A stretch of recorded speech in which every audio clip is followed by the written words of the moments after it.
Hello, everybody, and welcome back to the Kelly Green Hour. It's Victory Green Hour number 7 and number 5 in a row as the Philadelphia Eagles go to Texas and demolish the Dallas Cowboys 34-6. And we have the gang back together, Connor and I, for the first time in like a week and a half, it feels like. I want to thank Dives and Ryan for stepping in for us last week.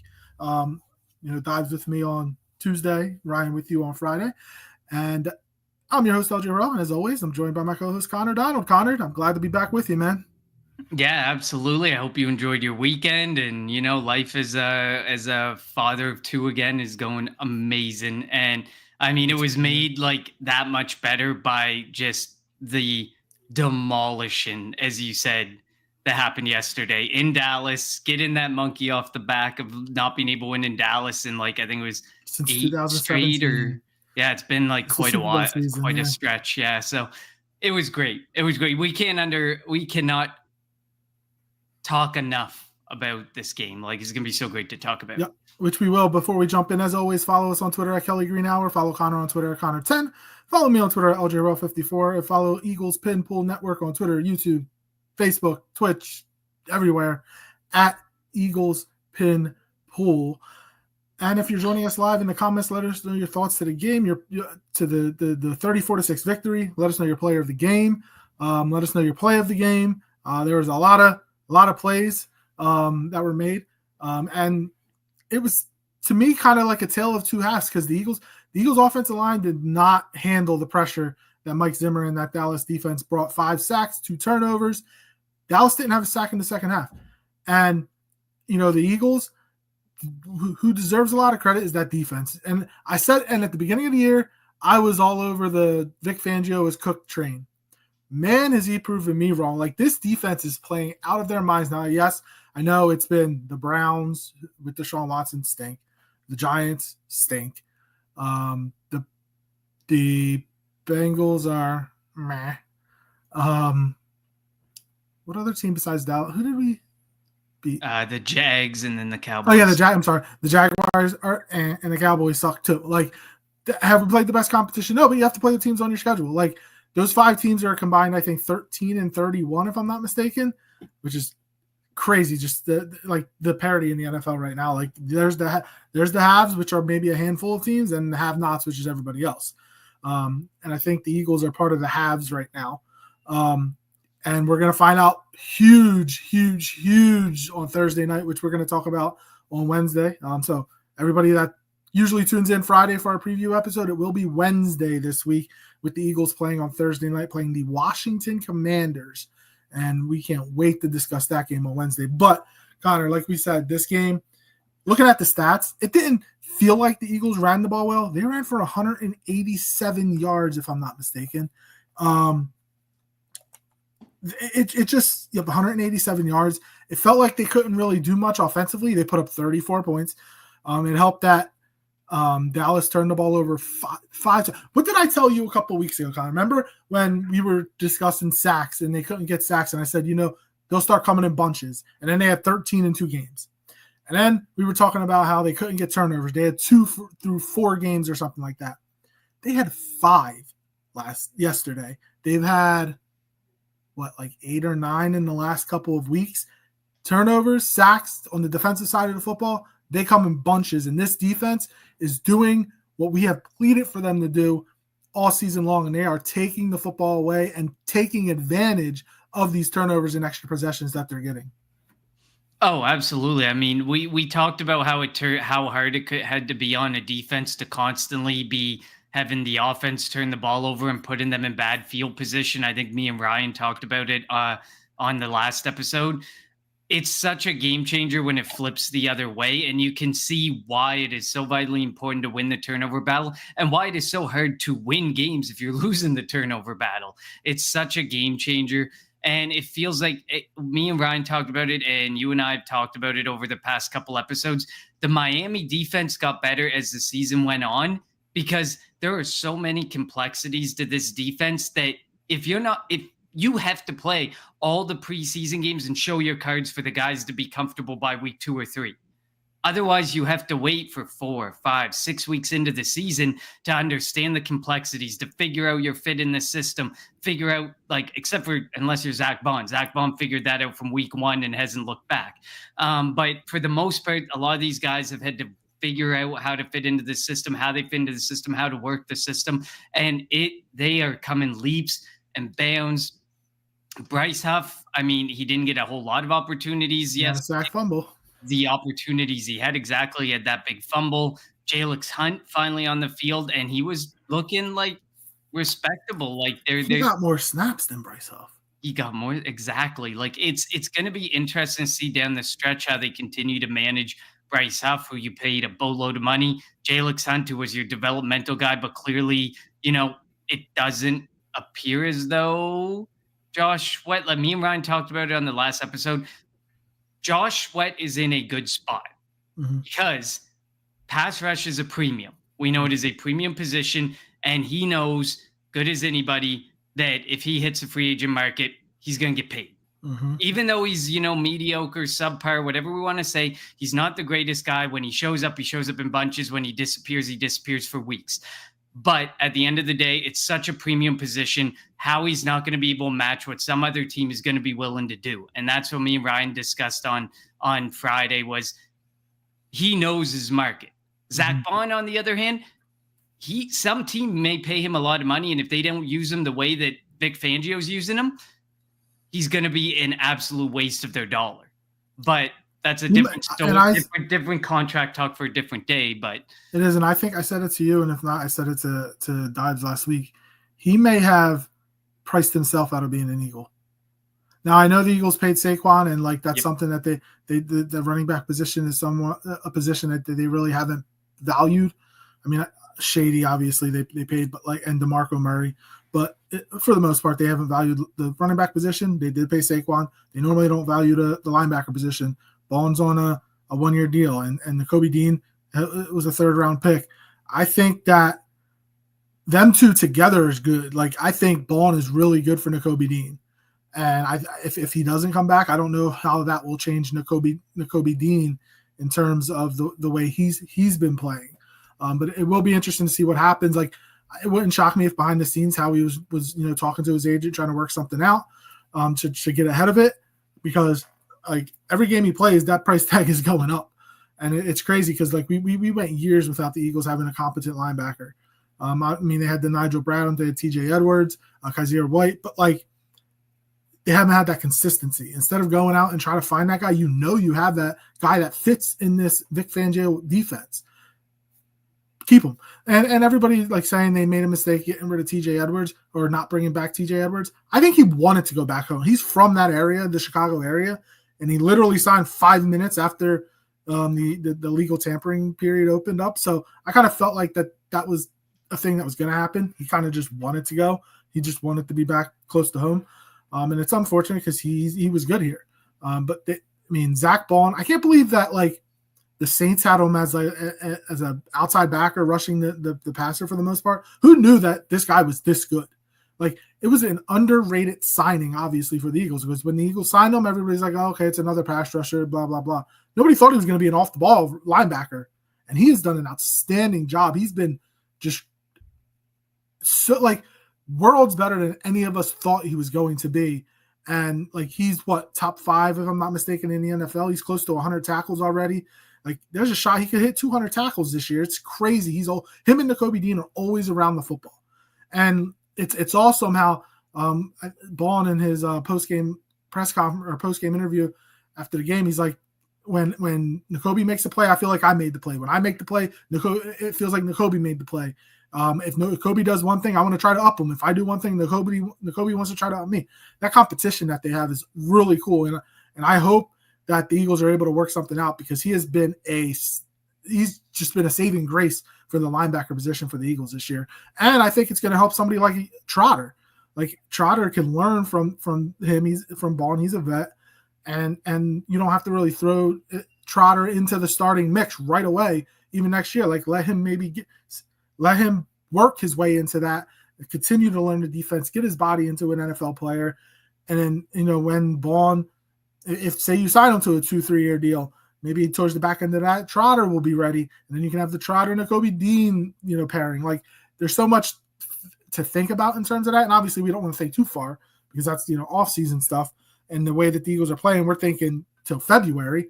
But just the way he's been playing and all that he's done, for Nakobe Dean, it's just been great to see. And he hasn't let up. He's been really good all year, like you said, from game 1 in Brazil against Green Bay.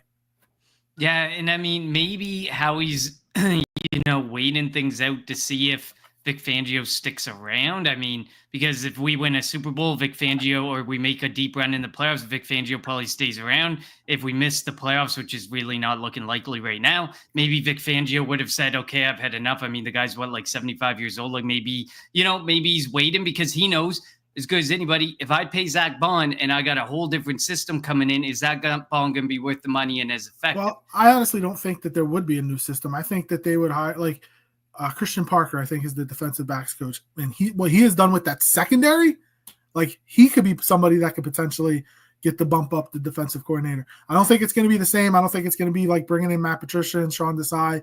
I do think that Fangio is going to stick around for at least 2 years, 3 years potentially. I mean, he's not going to get a head coaching job again. I don't even think he wants to. And B, like, this is going to be his last stop. The question will be how long. Like, if they win the Super Bowl, maybe he retires on top. That could happen. But maybe he's going to want to stick. Like, the youth on this defense, man, we've talked about it. They're young at defensive tackle. They're young at the linebacker position. I don't know how old Baun is. I think he's 27-ish, if I'm not mistaken. They're definitely young in the secondary. Yeah, he's 28 on 28? December 30th. Oh, so I was right with 27. That was a good guess. But that's not that old for, like, I mean, if you're talking like a running back, yeah, that's ancient. If you're talking like a linebacker, like, he's got, if he keeps in the system, he's got a good probably 3-4 years ahead of him. And again, like, and with the outstanding job that Howie did with getting Quinyon Mitchell, with getting Cooper DeJean. This defense has, ever since Cooper DeJean has been inserted into the starting lineup, it's ridiculous how much better tackling they are, how more physical they are. You can see, like, what he learned at Iowa. It's amazing. He has done an outstanding job. He went up against Jamar Chase. He went up against CeeDee Lamb. He's not going up against, he may have gotten Malik Neighbors a couple of times. Like, he's not going up against Drek. He's going up against some of the top receivers in the league. And he's shown he doesn't allow the star hype, the star power of the player across from him bother him. He does exactly what he needs to do. And I love, like, just the physicalness of this defense and just the way they fly around and the way that the celebrations are back, the way they play with each other, play for each other. It's just great to watch week in and week out. No, I absolutely agree. I mean, teams must be kicking themselves in the ass to know that they allowed Cooper DeJean to fall. And I mean, I know that, I think the biggest thing during the whole draft process was, is he a safety? Is he a slot corner? Can he be an outside cornerback? And the Eagles have found they drafted him and they found a way to put him in the perfect spot for him to succeed. And now we know he is definitely a nickel cornerback. Kenyon Mitchell, you got 2 of your cornerback positions. I said it in previous episodes, set for the next, hopefully, money speaks too, but hopefully for the next decade, you got 2 out of 3 cornerback spots set in stone, no matter what happens in Philadelphia. And that's because of this. And I guess sometimes you just have to take that risk. And Howie said, I don't care where he fits. We have a need. We had a need at safety. He might go there. We also have a need at slot corner. Maybe he's going to fit there. And he fit him perfectly in the slot corner spot. And they knew they didn't need him as an outside cornerback. If injuries happen, maybe they can kick him outside. But they knew that they didn't need him as an outside cornerback, because then they got Kenyon Mitchell. So Howie addressed it and did such a good job of addressing it. And then, like you said, the youth is just amazing. Like, Zach Baun's still young. Chauncey Gardner-Johnson's only like 25, 26 years old. Yep. You think Jalen Carter, Jordan Davis, Nakobe Dean, like some of the like Keely Ringo, Jeremiah Trask, some of the guys who are in the background learning, getting ready. Isaiah Rodgers, even Reed Blankenship. I know you don't love Reed Blankenship, but he's still young. And I think having the rookies having Quinyon Mitchell and having Cooper DeJean, as some of these other older players start phasing out, as the Darius Slays start phasing out, you can probably probably spend more in a different position. Like you can edge is a need. You Yeah, can you can probably spend next more year at you can spend on edge. Maybe not, because we saw what he did with Bryce Huff, but he could double. Me and Ryan talked about, what about the possibility of double dipping at edge in the first with two of your three day 1 and day 2 picks. Maybe you have the flexibility to do that and try and address the edge position without spending big on the edge position. Because in the back of Howie's mind, he spent on Bryce Huff, and he may not go into free agency with that aggressive mentality to spend at edge because of the money that's there for Bryce Huff, and still hoping that Bryce Huff turns around. The fact that, now we're sitting there and Bryce Huff is more of like a situational pass rusher is kind of frustrating. You have to have him in a wide 9 stance with only one hand in the dirt. It has to be very specific, and he's not an all-around edge rusher that you can put out there like they played 60 defensive snaps. You can't go out there and have him go for, 40 defensive snaps and give you optimal pressure or be a super effective edge rusher. It's a little bit frustrating. But I mean, it'll be interesting to see, but like, I know edge is definitely going to be the focal point and the key of like what they need to address in this offseason. I haven't looked at who is coming up as free agents, but I don't think it's not as bad as last year. There's some. They're going to definitely, and me and Dibes talked about it last week. I mean, it's a 99.9% chance that the first pick is going to be an edge rusher. He gave some great names from of guys in Texas A&M, maybe Abdul Carter from Penn State, unfortunately. But also, like, they have success with Penn State people. Like, you can't knock not drafting them. No. Not drafting them.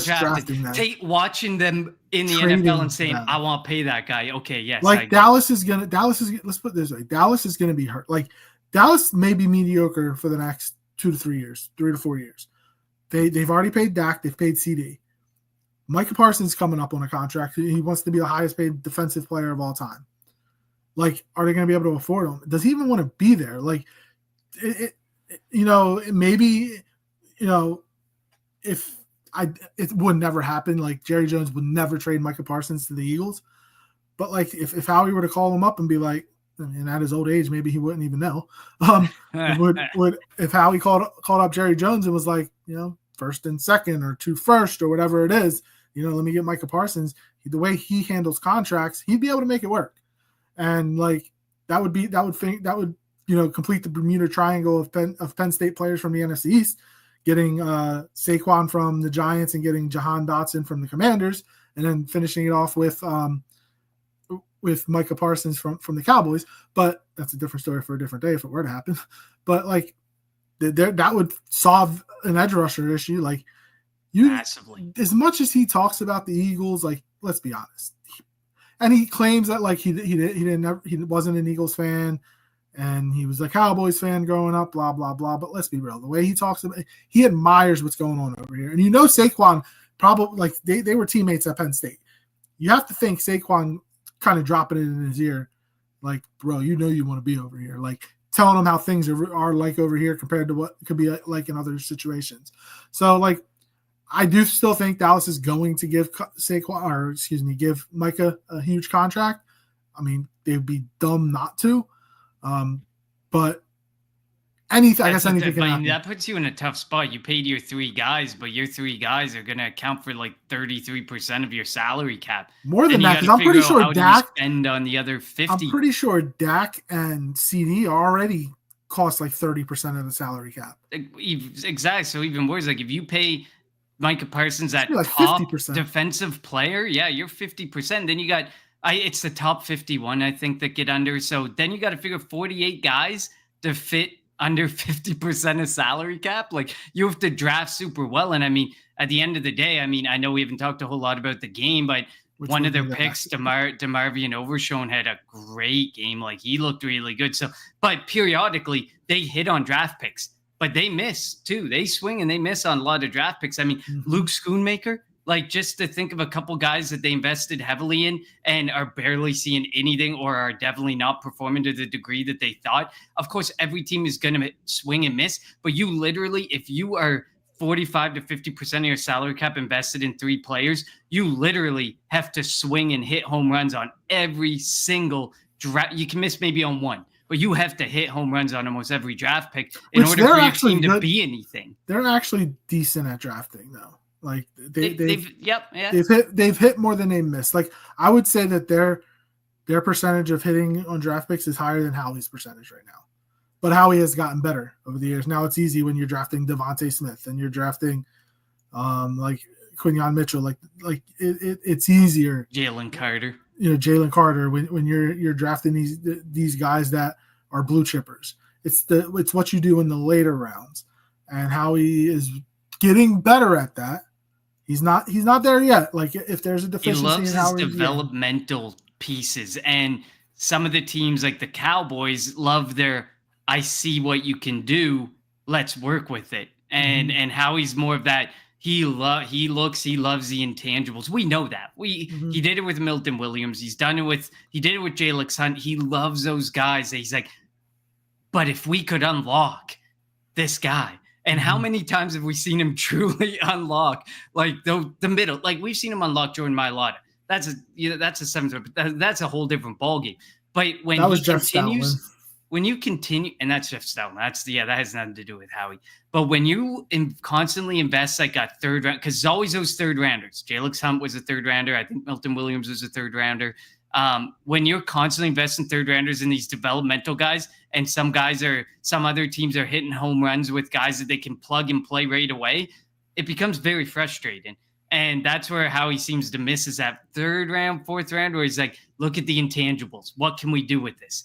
And then they can't really, or it takes a long time. Like Nolan Smith, he's starting to come around. He was a first rounder, so that's even worse. Nolan Smith was a first rounder, so you want him to be ready day one. And he's finally starting to come around a little bit, but he's not going to be a guy that you play, 75, 80% of snaps. He's not going to be effective in that type of range. He's going to be more effective in the range that he is, 20 to 30 snaps at a 60 in a game. And he's going to be effective on about half of those, half of snaps. So, I agree with you there. The Cowboys are better, but it's such a different ball game when you're in a situation where you're that deep. Like, look at the Saints. Think about the Saints. The Saints and the Cowboys would be so eerily, they are very eerily similar right now from a cap standpoint and how they manage their cap.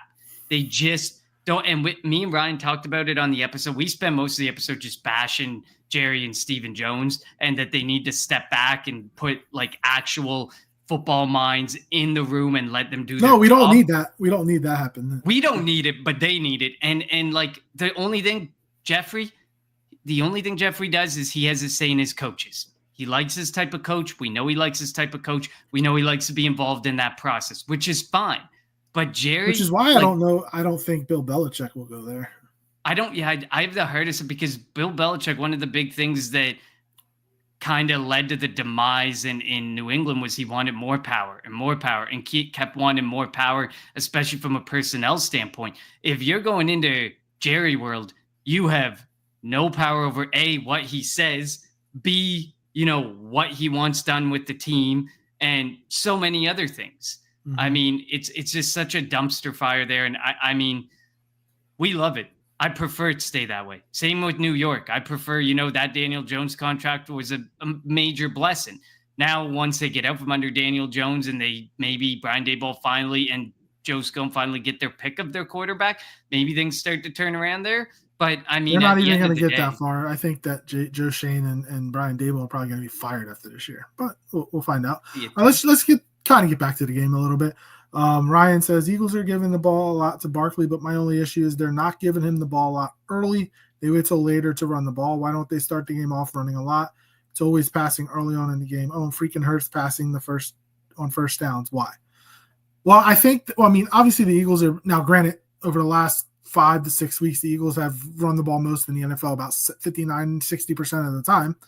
And that's because like Jalen Hurts is really good. This offensive line is a lot better running the football. But a lot of teams like to use the pass to set up the run. And that, like, the Eagles have started to go under center more and doing play action and handing the ball off to Saquon. But when it comes to Saquon, though, he is somebody that he needs to get into a rhythm. The first couple carries, he'll have a 1 yarder, 3 yarder, maybe have a no gain, and then he'll be able to hit one for 15, 20 yards. So I do agree that they need to get him involved more. Like, there have been games he didn't touch the ball until the second quarter, and we would come on Monday and be like, what the hell happened? But the Eagles have been able to finally start scoring in the first quarter and get leads in the second quarter into the second half to where they can start leaning on the run game. I do like yesterday, though, that they were able to get a lot of the starters out at the end of the third quarter. When you have a game 4 days later, that's a lot of wear and tear on the body. And to be able to get Saquon, who may have had a hurt arm a little bit, because you saw what happened, when he got his arm tangled up. That looked dangerous. That looked like it hurt a lot.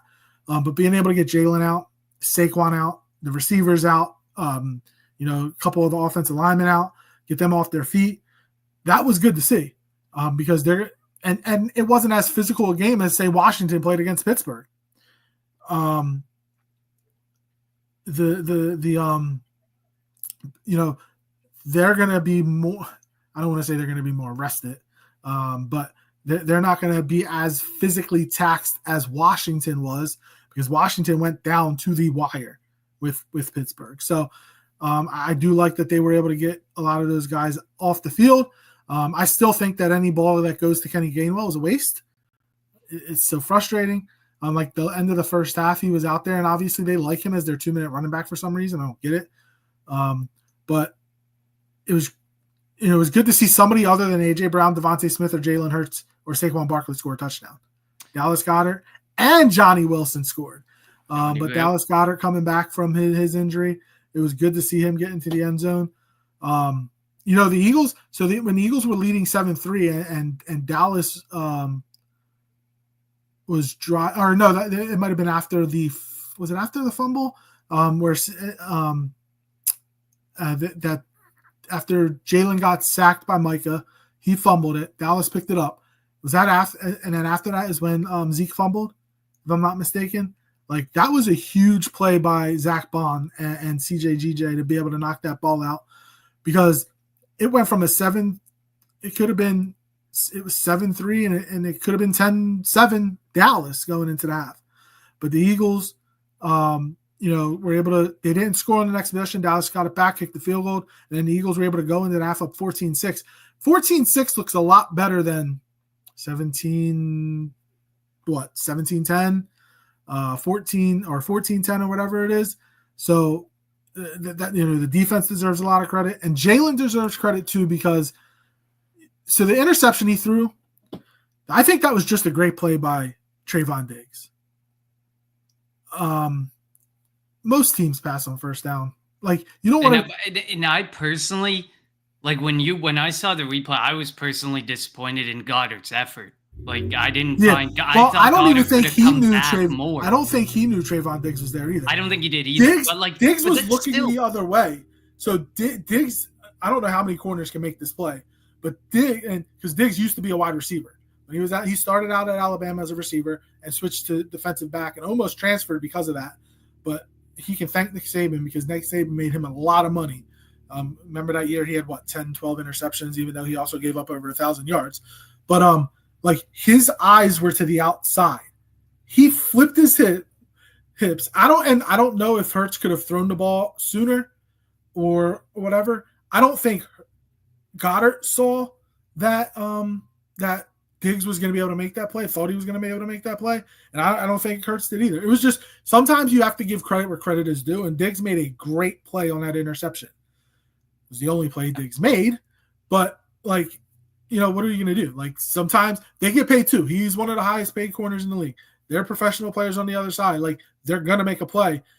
This isn't the old school NFL, like 3 yards in the cloud of dust where you're going to run every first down. You got to mix it up, man. And the Eagles have done a good job of mixing it up. They don't always throw on first down. They don't always run on first down.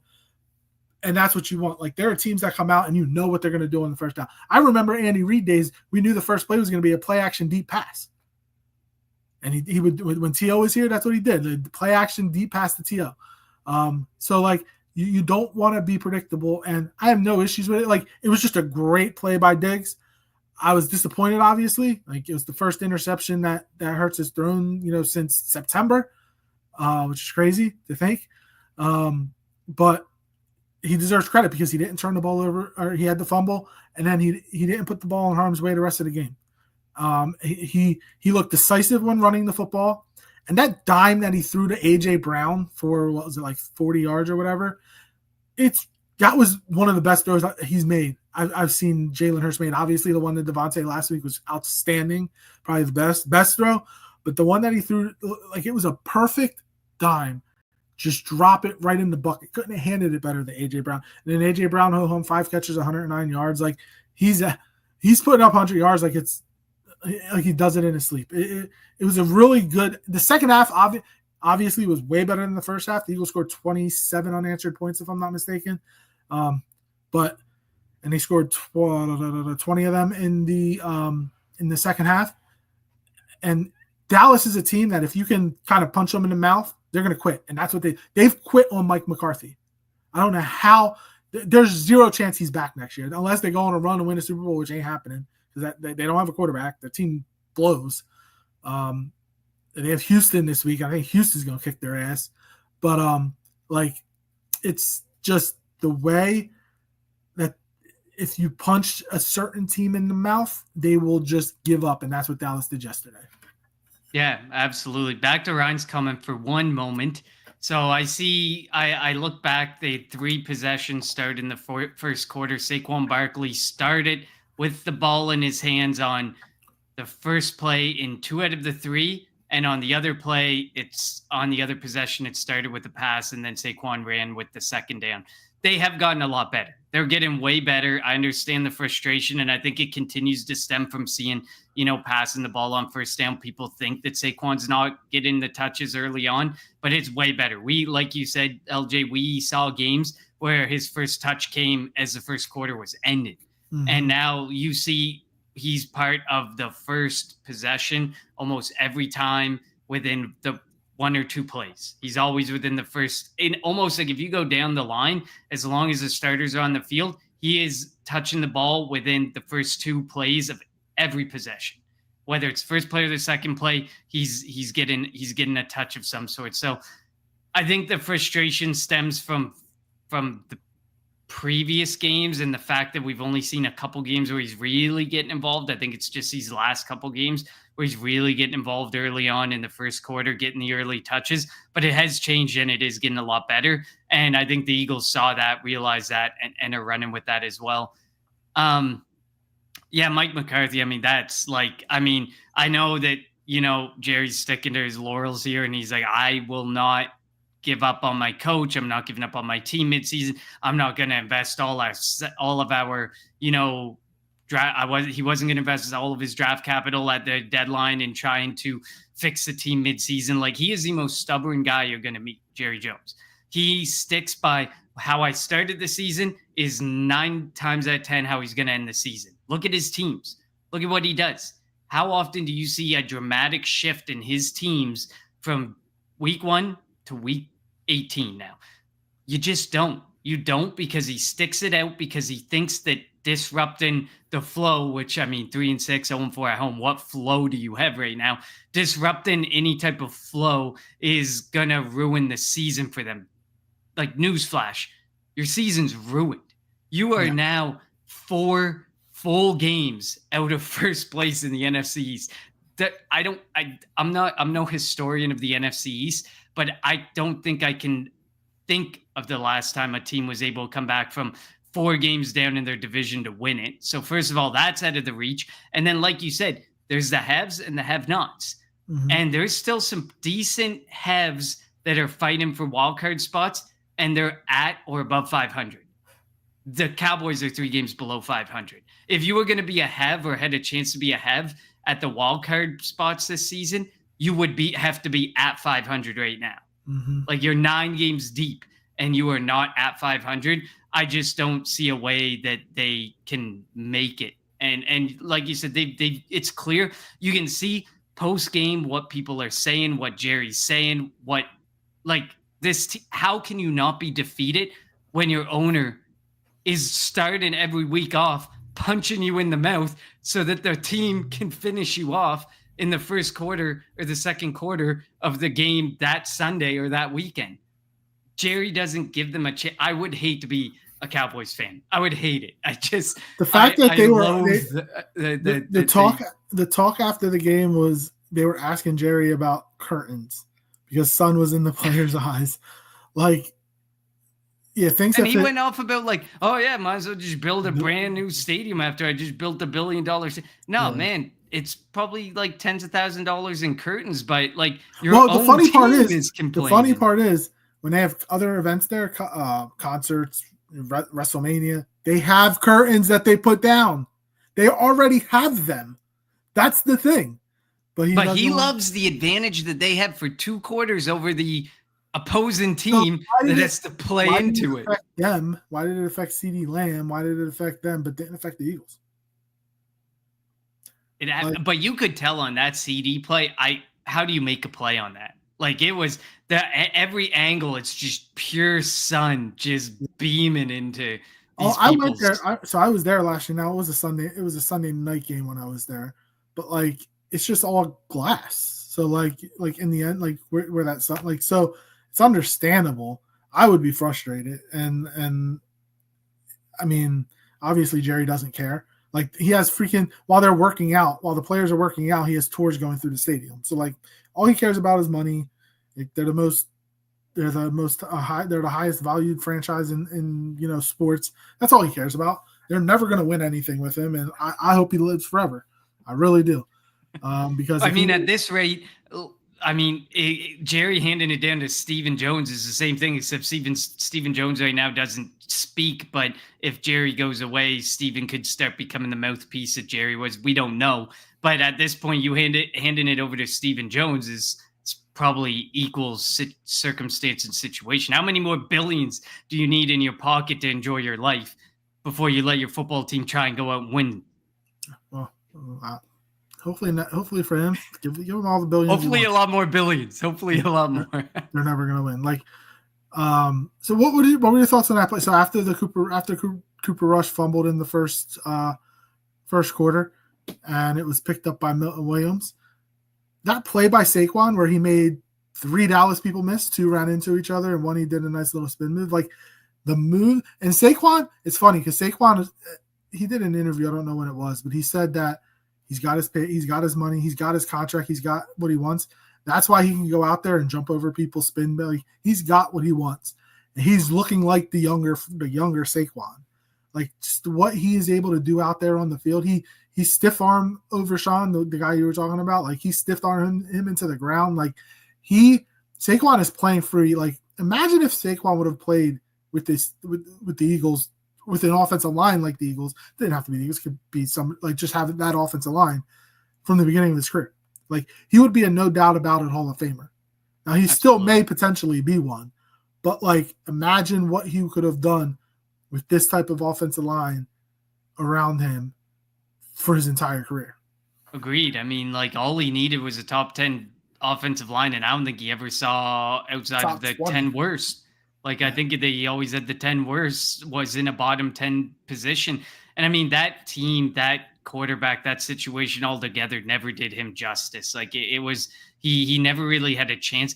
I mean, if he was in that offense this year with, Malik Neighbors and like a bit more weaponry to the mix, he's not having the year he's having now, but I think he's having probably the best year yet as a Giant if he was in that offense. But I mean, now we're seeing the Daniel Jones experiment continue to just rear its ugly head as let's stop, let's move on type of thing. But of course, as we always say on this show, keep him around, let him out, let him live the next 2 years of his contract. We'd be happy to see that.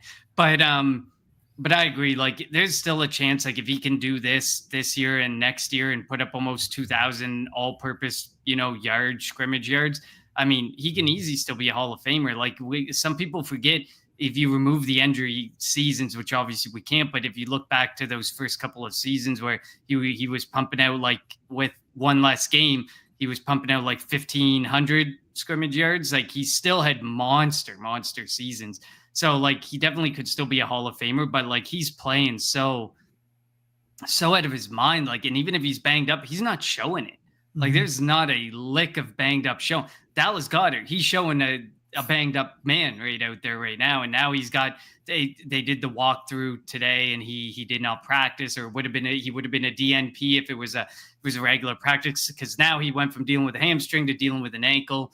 But if Saquon's banged up, I mean, hasn't appeared on an injury report yet, I don't think, this year, other than rest. And so it's really quite impressive what he's doing. And yeah, like you said, even like a top half of the league offensive line probably would have done him so much more justice than the offensive lines that he had to deal with in New York, and that they continue to have to deal with in New York too, like even last week alone. So I agree with you. Saquon, like, he's a beast.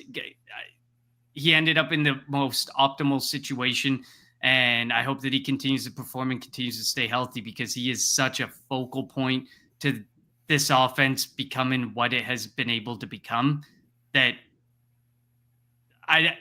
without Saquon, I would not want to imagine this offense. Yes, we have AJ Brown. Yes, we have Devontae Smith. I get it. And they're really good. And we had them last year. They were banged up at times last year. But would this offense look as good as it does right now without Saquon Barkley? I think you can safely say no, considering he's got 1,200 scrimmage yards. What if they had Derrick Henry?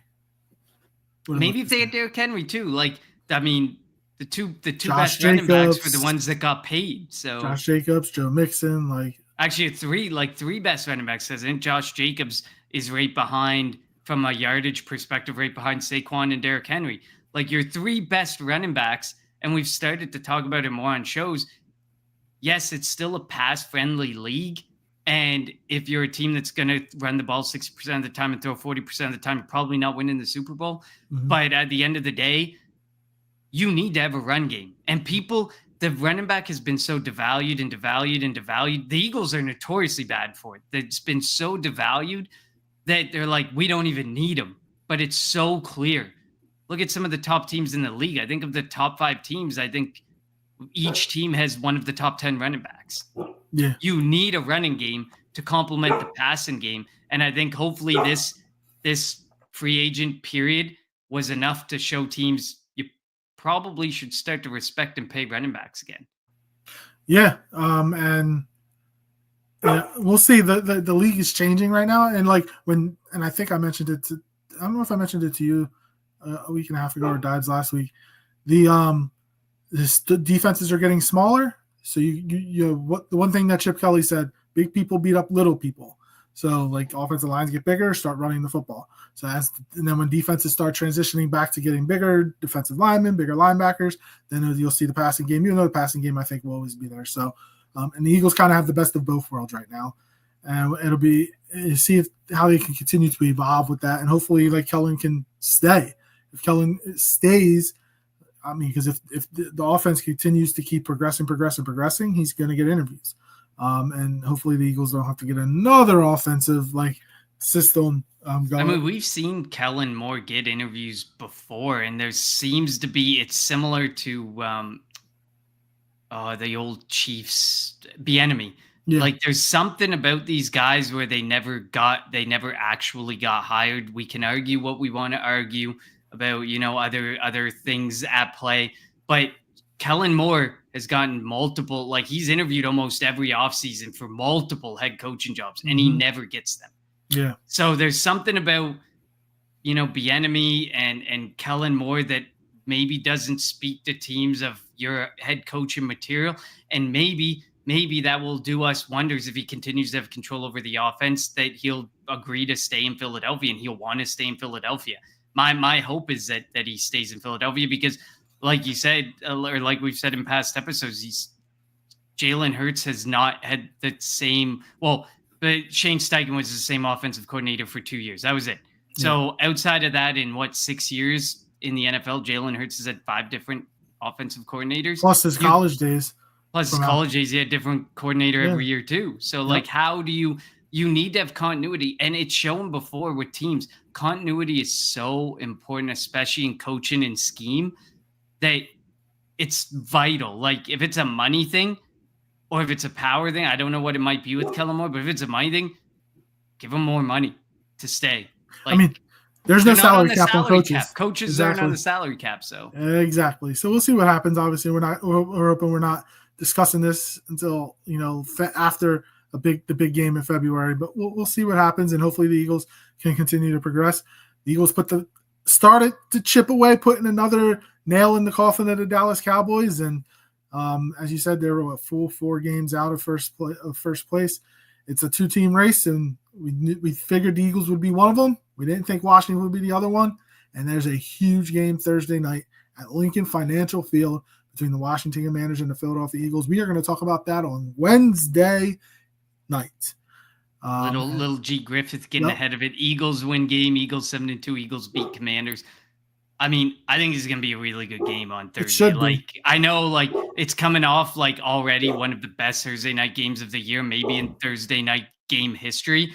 But I mean, this could definitely end up there in the top 3 games as well, because I mean, there's so much on the line. Me and you talked about it leading into it. Me and Ryan talked about it on the episode on Friday. This 2-game stretch likely is what you would look back on for the Eagles as we won the division or we didn't win the division. It's going to be the difference. You go 2-0, there's a chance. I'm not saying anything too crazy, but there's a chance you win the division. You go 0-2, there's a good chance you don't win this division. It was such a vital, and 1-1, it goes either way. It depends what game you lost. If you win if you lose the Commanders game, then here we are tied for, I think they'd take a half game lead because I don't think they've had their bye yet. But so then you'd be sitting there and it's okay, this is going to come down to week 17 and week 18, likely in the NFC East. But if you can win these 2 games, you take a firm 2-game lead on the Commanders. You're 4.5 games up on the 5 games up on the Cowboys. It was these 2 games were huge. We constantly kept breaking it down as this 3 games, this 3 games, this 2 games. Now we've reached it and we have not stopped losing or winning. Well, and now hopefully we continue to win. Washington, LA, and Baltimore. These 3 games. This is a gauntlet too. This is it. If you can win 2 of these next 3, you're in position. The Eagles are kind of almost guaranteed. I don't want to say they're guaranteed a playoff spot, but the way that they've been playing, you would think that they're guaranteed a playoff spot. It's them and the Lions at the top of the NFC right now. You need the Lions to start losing a game here and there, but it's going to be. It could come down to the Eagles Lions, and that would be a fun race for the number 1 seed and potentially a matchup in the NFC Championship game. Because once you get through these next 3, I think it's Panthers. Well, we still have the Steelers. Then the Steelers are better than expected. So you got the Panthers, Steelers, Giants, Cowboys, Commanders, I think. Yeah. Not in that order, but not in that order, but yeah. You flow down the seat, guys, because I think the Giants we end the season with and Dallas 18, is before that. Dallas is before that. Commanders. The Eagles after next week, after the LA game next week, the Eagles don't get on the plane. And if they can win out, there's a potential they don't get on the plane until having to go to New Orleans for the Super Bowl. So once they get back from LA, you're taking the train to Baltimore. You're taking the train to Baltimore. You're taking the train to Landover, Maryland, and then you have Washington. You have New York coming. You have the Giants coming to Philly. You have Pittsburgh coming to Philly. Carolina coming to Philly, and Dallas coming to Philly. The Eagles have 4. They've only played three home games. They have 5 left, and so there's a chance of not much travel for the Eagles, and if they can handle business and get the number 1 seed, no travel again. And Detroit would have to come to Philly and play outside. So it's huge. If 5 weeks ago, if you told me we were going to be talking like this, I would have been no chance. And here we are. We've reached this. Our show posts or pre-bye week was such a different message and such a different feeling than how we're talking right now. That's what a 5-game winning streak will do. We saw what a 5-game losing streak does. Like last year, it just completely deflated the team altogether and was part of that terrible stretch. Saquon said after the game yesterday, he was like, we felt like September was preseason because they didn't play. And like he goes, when they were 2-2 going into the bye, like they didn't have any qualm. They weren't worried about it. Like they knew that they were figuring things out. Like the media and outside the locker room, they all were probably worried, but inside the locker room, we weren't worried. Were the media outside were they worried? They were absolutely worried. Look at the national media. That script has shifted tenfold on since in the last 5 weeks since the bye week. It's literally gone from a do you fire Nick Sirianni discussion what do you do the Jalen Hurts problem to is Jalen an MVP? Are they going to be in the Super Bowl? Jalen Hurts MVP? Yeah. Like it's became such it is hilarious to watch the media narrative shift. I know you always have to have something to talk about and something to roll with, but the narrative shifts quick. But I agree with Saquon. If you don't play in the preseason, you are absolutely, for the first 2 weeks is still not even enough. For the first 3 to 4 weeks, it's your preseason. It's your getting your feet, because even when you watch preseason, the play callers is vanilla. You're not showing anything. You're not trying to show your cards. And then you come in and it takes you time for some of these new people, 2 brand new systems, a lot of new players in the fold. It takes a while to build up to it. And obviously we were one of the shows that was overreacting, not maybe to the extent of other people, but we were one of those shows that was overreacting at the bye week. But I think it's something that you really have to start thinking about more often when you react to the first month of football. How much if you come out 0-4, okay, you talk that's where you talk. But if you come out 2-2, 3-1, 1-3, there's a way to have a civilized discussion and talking about maybe they're just getting their feet under them. Maybe this isn't, the be all end all. Look at the Saints. They were 2-0. They haven't won a game since. They were being talked about. Look at this historic pace of this offense. Shoot, we both picked the Saints to beat the Eagles. Exactly. So I think discussions need to be very differently had through the first month of a football season going forward.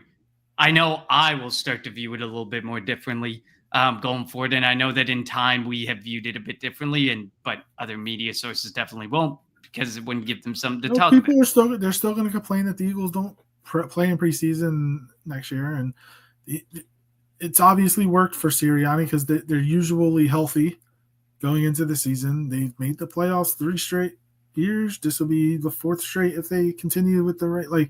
Just let Sirianni do what Sirianni does.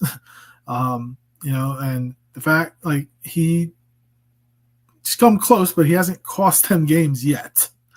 Yet being the key word.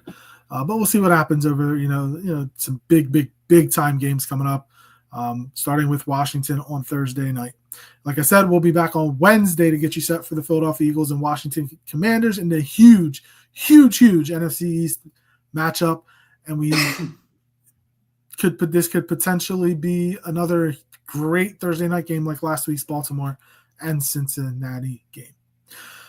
So thank you all for tuning into the Kelly Green Hour. As always, follow us on Twitter at Kelly Green Hour. Follow Connor on Twitter at Connor10. Follow me on Twitter at LJRaw54. And follow the Eagles Spin Pool Network on Twitter, YouTube, Facebook, Twitch, wherever you listen to your podcast at Eagles Spin Pool Network. And thank you for the comments in the comment section. We'll be back on Wednesday to get you set for the Philadelphia Eagles and the Washington Commanders. For Connor, I'm LJ. Thank you for tuning in to the Kelly Green Hour.